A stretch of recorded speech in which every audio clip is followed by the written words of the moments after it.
क्या आप NEET 2024 crack करना चाहते हैं बट मॉक टेस्ट में सिर्फ 200 से 300 मार्क्स आ रहे हैं? एक गवर्नमेंट सीट पाने के लिए आपको 600 प्लस स्कोर करना पड़ेगा, जिसके लिए आपको इंडिविजुअल तीनों सब्जेक्ट में 90% अबव स्कोर करना पड़ेगा, जिसमें कि बायोलॉजी में आपको करीबन 340 प्लस स्कोर करना पड़ेगा, केमिस्ट्री में 160 प्लस स्कोर करना पड़ेगा, एंड फॉर फिजिक्स जो कि बहुत जन का वीक रहता है इसीलिए 120 प्लस स्कोर करना पड़ेगा। एंड इससे आपका टोटल स्कोर हो जा रहे हैं 620 प्लस। ये मिनिमम क्राइटेरिया है जिससे कि आपको एक मेडिकल कॉलेज मिल सकता है। और इसीलिए हम लोग आज इस वीडियो में बात करेंगे कि how to score 160 plus in chemistry in the remaining 5 months.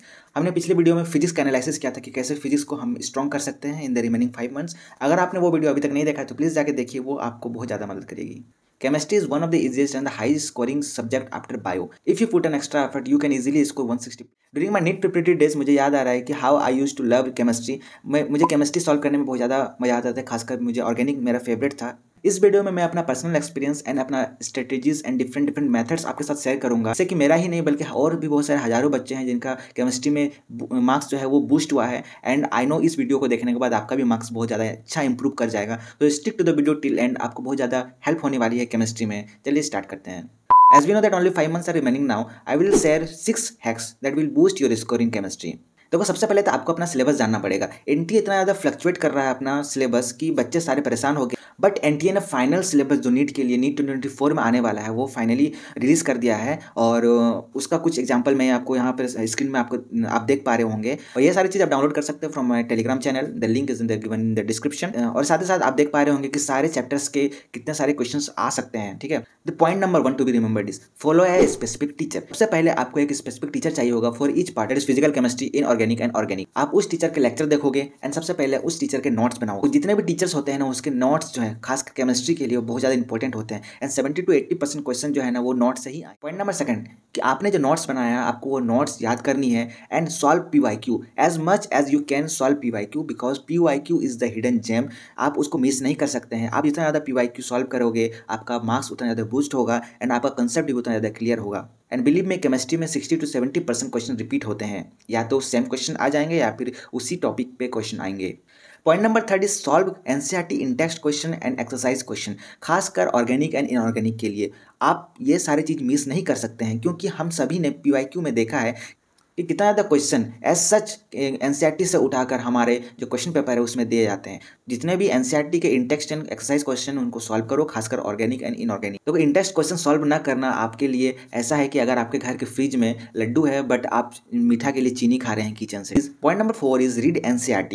देखो, NCERT पढ़ने से बच्चे बहुत ज़्यादा घबरा जाते हैं, बट हम इस चीज़ से भी डिनाई नहीं कर सकते हैं कि नीट में अब से क्या होता है कि पूरी NCERT से ही क्वेश्चन आ रहा है। NCERT के बाहर से एक भी क्वेश्चन नहीं आएगा। ठीक है, बट देखो, NCERT पढ़ना बच्चों की कमजोरी है, बट रिमेंबर वन थिंग कि हम NCERT को गलत पढ़ते हैं। ठीक है, तो हम पहले ही माइंडसेट बना लेते हैं कि हमें सारा चीज़ याद करना होता है, बट ऐसा नहीं है। NCERT हमें सिर्फ रीड करना है, ठीक है, ताकि हम कॉन्सेप्ट को अंडरस्टैंड कर पाए, नॉट मेमोराइज या नॉट रिमेंबर। ठीक है, ध्यान रखना कि हमें उसको रीड करना है, हमें कॉन्सेप्ट समझना है, ना कि उसे रटना है। इसीलिए हमें क्या करना है कि NCERT जो बुक है केमिस्ट्री की वो हमें क्विक रीड करना है, और जिससे कि हमारे जो कंसेप्ट जो है वो समझ में आए और हमसे अगर कोई सवाल अंदर से आते हैं केमिस्ट्री के वो हम सॉल्व कर पाएंगे।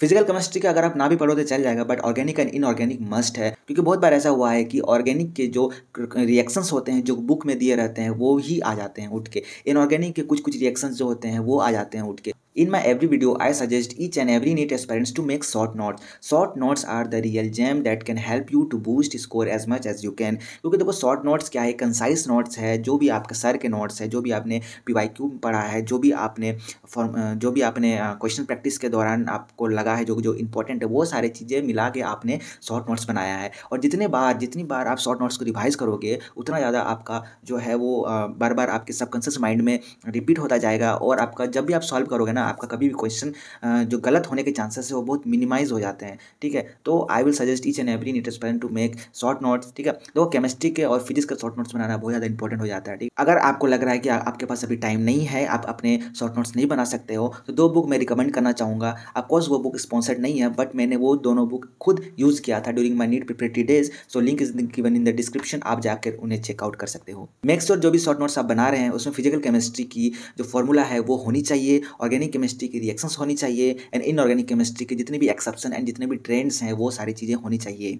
The last but not the least point is mistake book. देखो, हम सभी जानते हैं कि अभी हमारे पास ज़्यादा टाइम नहीं है, बट ये टाइम जो सही से यूटिलाइज़ कर लिया ना, थोड़ा-सा मेहनत करके, थोड़ा-सा एक्स्ट्रा टाइम कहीं और से निकाल के, हो सकता है आप 1 घंटा कम सोओ, आप 1 घंटा कम जो है वो एंटरटेन अपने आप को करो, बट 1 घंटा ज़्यादा पढ़ लो यार। अपने आप को थोड़ा स्ट्रेस दो, अपने आप को थोड़ा ज़्यादा मेहनत करवाओ अपने शरीर से, अपने बॉडी से, अपने माइंड से। एंड मैं आपको एक चीज़ एक्स्ट्रा करने बोलूँगा, वो है एक मिस्टेक बुक बनाना। देखो मिस्टेक बुक बनाना बहुत ज़्यादा इंपॉर्टेंट होता है for clearing any exam. If you know doctor Aditya Sanjay Gupta from AIIMS Delhi, he also recommend to make mistake books. आप मिस्टेक बुक कैसे बना सकते हो? आप कोई भी टेस्ट दे रहे हो, आप कोई भी क्वेश्चन प्रैक्टिस कर रहे हो, ठीक है, तो उसमें बार बार आपका कोई चीज़ अगर गलती हो रहा है तो आप वो मिस्टेक बुक में लिखो। अब वो मिस्टेक बुक को आपको बार बार रिविजन करना पड़ेगा, और जब भी आप टेस्ट देने जाओ उससे पहले मिस्टेक बुक को जरूर देख के जाओ, और इस तरह से आपका मिस्टेक्स जो है वो धीरे धीरे कम होने लगेगा। I will show you my mistake book. This used to be my mistake book during my preparatory days. इसमें आप देख सकते हो कितना छोटा सा कॉपी है, बट इसमें सारे वो चीज़ें हैं जो मैं गलती करता था, सारी चीज़ें जो मैं गलती करता था वो सारी चीज़ें इसमें है, और मैं जब भी एग्जाम देने जाता था उससे पहले मैं इसे एक बार रिवाइज कर लेता था।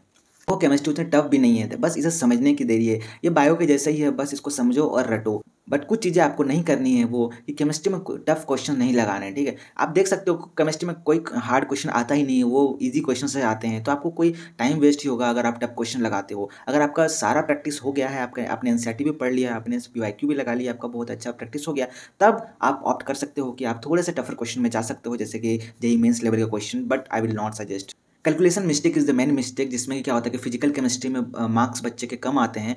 एंड मुझे याद है मैंने 2 मिस्टेक किए थे कैलकुलेशन, सिली मिस्टेक्स किए थे, जिसके कारण मुझे 2 क्वेश्चन पे भारी पड़ गया था। सो आई विल रिकमेंड कि अपने कैलकुलेशन पे ध्यान दें, जब भी आप सॉल्व करो उसे नीट एंड क्लीन तरीके से सॉल्व करो, ताकि जो है आप उसे अच्छे से समझ पाओ कि आपने क्या लिखा है, एंड कैलकुलेशन मिस्टेक्स ना के बराबर हो।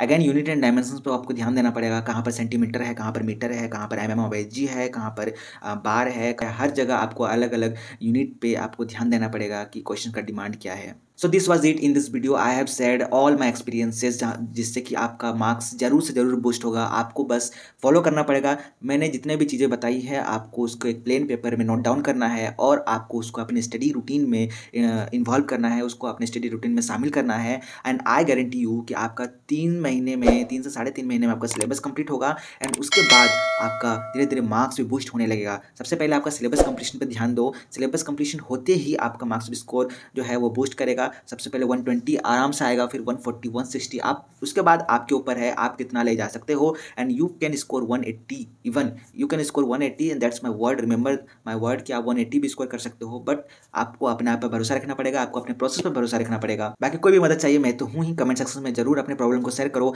मिलता है अगले वीडियो में ऐसे ही एक प्रॉब्लम को लेके। Till then bye bye, take care and study well.